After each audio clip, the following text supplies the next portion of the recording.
अस्सलाम वालेकुम, कैसे हैं आप लोग?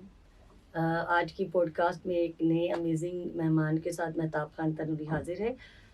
हमारे साथ है रूबी रहमान जो कि द विज़डम क्लब की फाउंडर भी हैं और साथ साथ मेंटल हेल्थ के आप कह सकते हैं कि काउंसलिंग भी करती हैं जी, और माशाल्लाह से ये एक बड़ी अमेजिंग खातून है। बीमार होने के बावजूद योगा ट्रेनर भी हैं और वो भी फ्री ऑफ कॉस्ट ये लोग करवाते हैं। और आइए चलते हैं इनसे बात करते हैं। अस्सलाम वालेकुम, कैसे हैं? वालेकुम सलाम मैम, कैसी हैं आप? मैं ठीक हूँ। First of all thank you so much कि आपने अपना कीमती टाइम निकाला। आजकल के दौर में टाइम इतना फ्लाई कर रहा है, पता ही नहीं चलता। कैसी हैं आप? अल्हम्दुलिल्लाह मैं ठीक हूँ। मैं बल्कि मुझे आपका शुक्रिया अदा करना चाहिए कि आप लोगों ने मुझे इनवाइट किया और आज मैं यहाँ पर हूँ। It's okay. बेसिकली जो अच्छे लोग होते हैं ना, ऑटोमैटिकली अल्लाह ताला उनके साथ कनेक्शन करवा देते हैं। जब ये सर रेहान ने जब मुझे बताया कि आपके साथ पॉडकास्ट होनी है और फिर हम लोग बहुत एक्साइटेड थे, खुश भी हो रहे थे कि हमारे पॉडकास्ट में ऐसे-ऐसे लोग आ रहे हैं जिनसे हमारे व्यूअर्स को सीखने का मौका मिले। बिल्कुल ऐसे ही। अच्छा,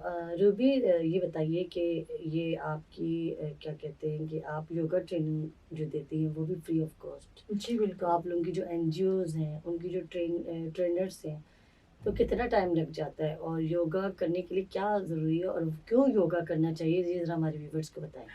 योगा क्यों करना चाहिए? योगा इसलिए करना चाहिए अगर आप खुश रहना चाहते हैं, अगर आप सेहतमंद रहना चाहते हैं और आप एक अच्छी ज़िंदगी जीना चाहते हैं, तो आप सबको योगा करना चाहिए। और योगा के बेनिफिट्स क्या हैं, मुझे ये बताएँ? योगा मतलब दरअसल कॉम्बिनेशन है। अगर मुझसे कोई पूछे योगा की डेफिनेशन ये है कि yoga is the combination of mind soul and body. Yoga के जो पोस्चर हैं जिसे हम एक्सरसाइज कहते हैं वो आपकी बॉडी पर काम करता है। योगा के अंदर जो ब्रीदिंग होती है यानी कि प्राणायाम यानी कि सांस लेने की मश्क, वो आपके दिमाग की सेहत पर काम करती है। और इसके अलावा जब मेडिटेट होते हैं, आप मेडिटेशन में जाते हैं, तो वो फिर आपकी इनर सोल पर काम कर रही होती है। तो आपको एक चीज़ से आपकी पूरी जिस्मानी और दिमागी और रूहानी सेहत तीनों मिल रही होती है आपको। अच्छा, 1-2 कोई ऐसी एक्सरसाइज़ आप जो आपने कहा ब्रीथिंग की एक्सरसाइज़ होती है और अ, आप लोग योगा के भी आपने अभी थोड़ी देर पहले बताया। 2-3 कुछ हमारे व्यूअर्स को भी बताएँ ताकि हो सकता है जिन्हें नहीं पता हो उनको पता हो और इंटरेस्ट लेके ये आपने शुरू एक करें। सवाल पूछा योगा क्यों करना चाहिए? योगा इसलिए भी करना चाहिए कि देखिए जी मुझे ऑस्टियोनेक्रोसिस है। मेरा लेफ्ट हिप जॉइंट तकरीबन पिछले 12 साल से नेक्रोज़ है और मैं आपके सामने एक ऐसी पेशेंट बैठी हुई हूँ जिसको डॉक्टर्स कह चुके थे ये कभी नहीं चल सकती। अब जब कोई पूछते हैं कि योगा से क्या होता है? मैं कहती हूँ योगा से मेरे जैसे मरीज़ दोनों पाँव पे दौड़ने लगते हैं।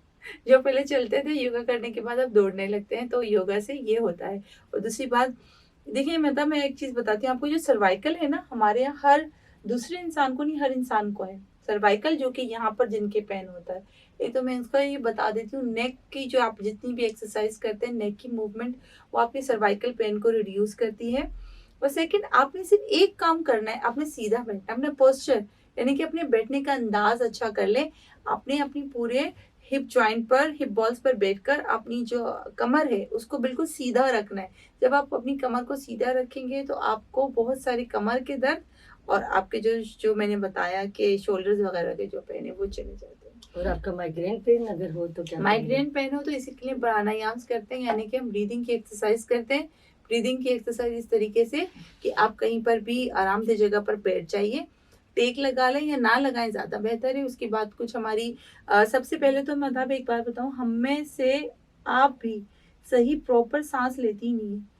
मैं अपने व्यूअर्स को बताना चाहूँगी कि हमारे लंग्स के अंदर हमारी 50% ऑक्सीजन जाती है, 50% ऑक्सीजन हम चेस्ट से आउट कर देते हैं। इसलिए प्रॉपर साँस लेने की मशक कीजिए। ना मुँह बंद करके नाक से इनहेल करना है और बेली को फुलाना है जैसे गुब्बारा होता है वैसे। हम क्या करते हैं, जब इनहेल करते हैं तो बेली को अंदर ले जाते हैं, पिचका देते हैं, यानी कि ऐसा नहीं करना। अपने बेली को और ब्लो करना है लाइक अ बैलून। और जब आपने एक्सहेल करना है तब भी मुँह बंद करके नाक से आपने एक्सहेल करना है। एक्सहेल का मतलब साँस बाहर निकालना है और बेली को अंदर लेना है।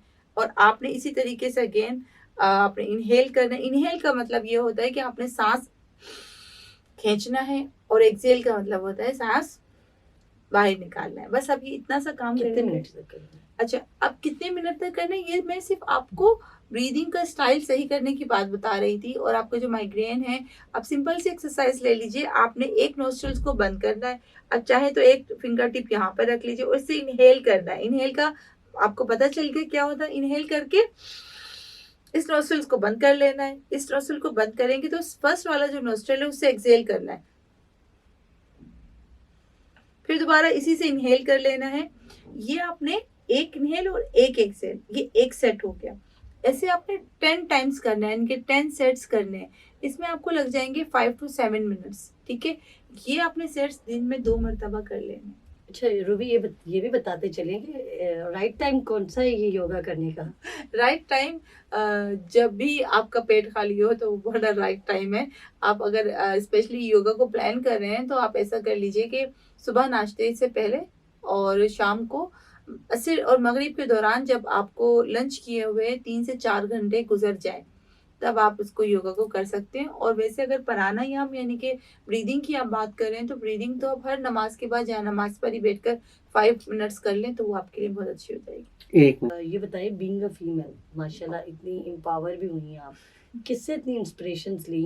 एक सिंगल मदर भी हैं और अपने घर को भी मैनेज कर रही हैं, so how do you manage each and everything? मेरी इंस्पिरेशन तो मैं खुद ही हूँ। मैंने ज़िंदगी के अंदर जो है बड़े डाउनफॉल देखे, लेकिन उसमें अल्लाह ताला ने मुझे हमेशा एक चीज़ का यकीन दिलाता रहा कि दुनिया में कोई मेरे साथ हो ना हो, वो मेरे साथ है। उसको दिलाया हुआ ये यकीन आज मैं एम्पावर हूँ और इंस्पिरेशन मेरी अपनी है। अगर ये पूछें कि मैं कैसे सब मैनेज करती हूँ, तो इसमें ऑब्वियसली मेरी फैमिली है। मेरी सिस्टर है, मेरी मदर है, मेरी भाभी हैं और मेरे भतीजे और फैमिली में तमाम लोग जो कि तमाम चीज़ों को मैनेज करने में मेरी बड़ी हेल्प करते हैं। और जॉइंट फैमिली सिस्टम समझ लें एक तरह से है, जो मेरे बेटे को भी लुक आफ्टर करते हैं और मेरे काम में भी मेरी मदद करते हैं। तो इस तरीके से अल्हम्दुलिल्लाह तमाम चीज़ें मैनेज हो जाती हैं, कोई मुझे मुश्किल नहीं होती अब। अच्छा ये बताएं रूबी कि आपके माइंड में स्ट्रीट बेगर्स का जो ख्याल आया, तो अभी तक कितने स्ट्रीट बेगर्स स्टूडेंट्स रहते हैं ऐसे जिनकी आप स्कूलिंग करवा रहे हैं, और क्या उनका भी उनका इंटरव्यू लिया है? तो अगर लिया है तो उनका क्या इम्पैक्ट है, क्या उन्होंने रिस्पॉन्स दिया? मतलब हमारे पास इस वक्त 100 से ज़्यादा बच्चे हैं। हमने 15 बच्चों से स्कूल शुरू किया था। हुनरमंद वेलफेयर हमारी जो फाउंडेशन है उसके अंडर में हुनर दर्स का स्कूल के नाम से इस वक्त 100 से ज़्यादा बच्चे हैं। वो तमाम बच्चे माशाल्लाह से पहले तो उनका ये था कि जनाब हमने रेडी लगानी है, हमने मैकेनिक की शॉप पे खड़े होना है। अब माशाल्लाह से उनको इतना हो गया है कि वो कहते हैं कि जी मैंने डॉक्टर बनना है, मैंने टीचर बनना है। तो ये समझ लीजिए ये मेरी कामयाबी है और अल्लाह ताला ने इतनी मुझे हिम्मत दी, ज़िंदगी दी, तो इंशाअल्लाह ताला इन बच्चों को आगे तक लेके जाने का ख्याल है। एग्जैक्टली और इंशाल्लाह ताला एक वक्त आएगा हमारे मुल्क में कोई भी बच्चा बेगर नहीं होगा, ताकि उनका एक फ्यूचर अच्छा होगा जी इंशाल्लाह ताला। बिल्कुल। अच्छा ये बताइए कि आपकी अपनी जो आपने स्टडी की या स्ट्रगल लाइफ गुजारी, आप क्या समझती हैं कि ख़वातीन को कितने चैलेंजेस का सामना होता है, और अगर होता भी है तो कैसे अपने आप को एम्पावर कर सकती हैं, हौसला हारना ना चाहें बल्कि हिम्मत करके अपने आप को आगे बढ़ा सकती हैं? ख़वातीन को मैं हमेशा एक ही बात कहती हूँ कि हमारे यहाँ जो है ना, मतलब हम लोग ना ख़वातीन है ना मर्द है, हम सब इंसान हैं।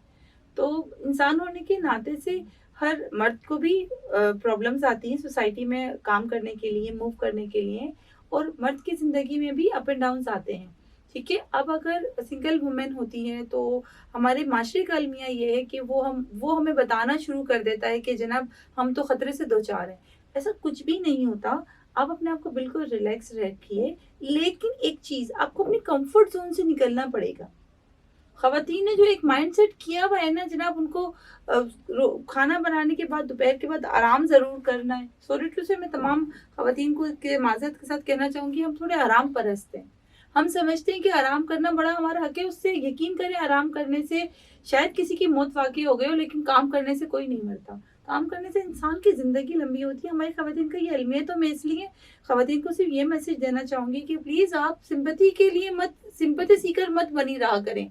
आप इंसान हैं, मर्द और औरत से हट जाइए। और ज़माने के अंदर जब आप एक अच्छे कॉज़ के ऊपर काम करते हैं, आप चलें किसी कॉज़ पे काम मत करें। आप अपने लिए भी जब अर्न करने निकलते हैं, तो अपने आप को पहले ही अपने अंदर से आप ऐसी वाइब्स देना शुरू कर देते हैं कि जी हम डर लग रहा है, हमें डर लग रहा है। तो जो वाइब्स जब दूसरों तक पहुंचती है तो वो लोग आपको और डराते हैं। कभी आप स्टैंड कर जाइए किसी के सामने, आप यकीन करें कि बड़े से बड़े आदमी ले लें, चले आप आदमी के सामने स्टैंड कर जाइए एक बार, उसकी मजाल नहीं होगी कभी आपको जो है वो डराएगा, धमकाएगा या कोई प्रॉब्लम होगी। अगर प्रॉब्लम होगी खवातीन को तो अपने स्किल ना होने की वजह से होगी, अपनी कम मेहनत करने की वजह से होगी, और अपनी सबसे बड़ी बात अपनी कम हिम्मती की वजह से होगी।